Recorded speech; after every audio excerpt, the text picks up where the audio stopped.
Pete here with the Small Business Resource Center with some very important news.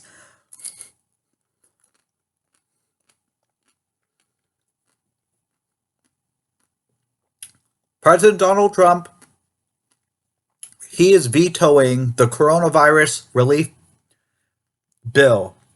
I want to keep in mind, a lot of people are going to look at this as negative, but Donald Trump, he's always been pro-America. He is not for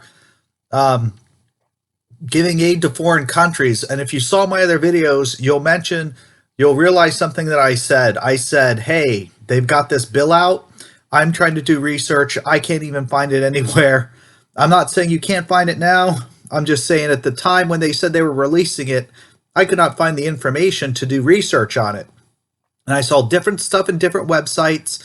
I looked at different news events to try to come up with information to bring to you guys. Some of it was good, and a lot of it seemed very, very bad. Other news sources said the same thing I mentioned. They said there's no way anyone could have read this. It's over 5,000 pages, and they literally got it, verbally agreed on it at night on Sunday, and then got it in the morning, even though nobody saw it. And then Sunday or Monday evening, they signed it. So there's like nobody could have reviewed all this. So let's look at Donald's video. President Donald Trump, he's still president. Let's look at his video. Democrats cruelly blocked COVID relief legislation in an effort to advance their extreme left-wing agenda and influence the election. Then, a few months ago, Congress started negotiations on a new package to get urgently needed help to the American people. It's taken forever. However, the bill they are now planning to send back to my desk is much different than anticipated. It really is a disgrace. For example, among the more than 5,000 pages in this bill, which nobody in Congress has read because of its length and complexity, it's called the COVID relief bill, but it has almost nothing to do with COVID.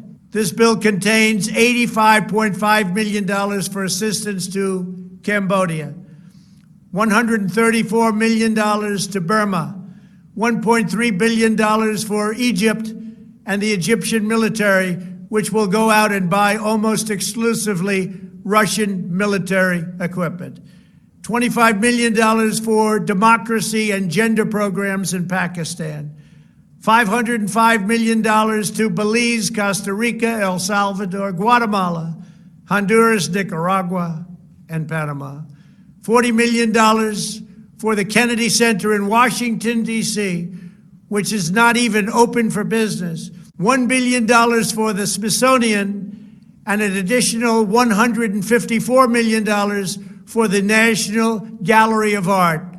Likewise, these facilities are essentially not open.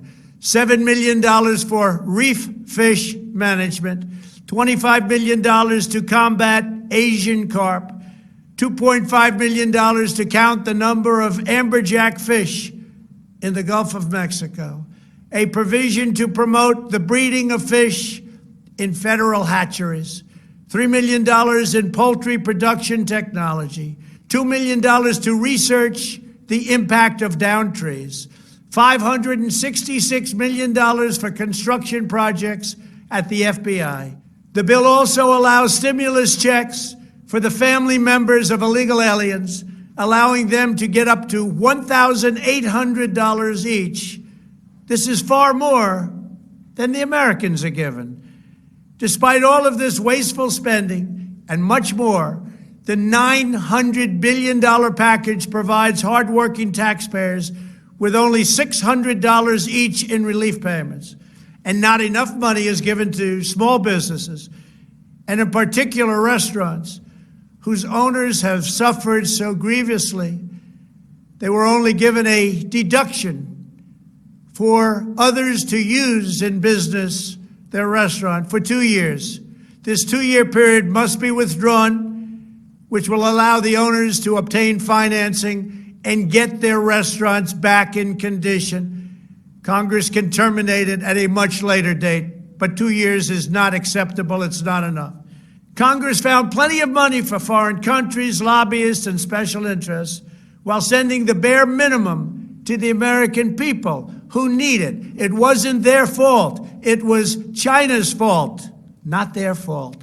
I am asking Congress to amend this bill and increase the ridiculously low $600 to $2,000 or $4,000 for a couple. I'm also asking Congress to immediately get rid of the wasteful and unnecessary items from this legislation and to send me a suitable bill, or else the next administration will have to deliver a COVID relief package, and maybe that administration will be me, and we will get it done. Thank you very much. So, as you can see, in President Trump's own words, he's not going to sign something that's going to give more money to foreign people and to things that are not COVID related. He wants a bigger stimulus package for the people and for the businesses.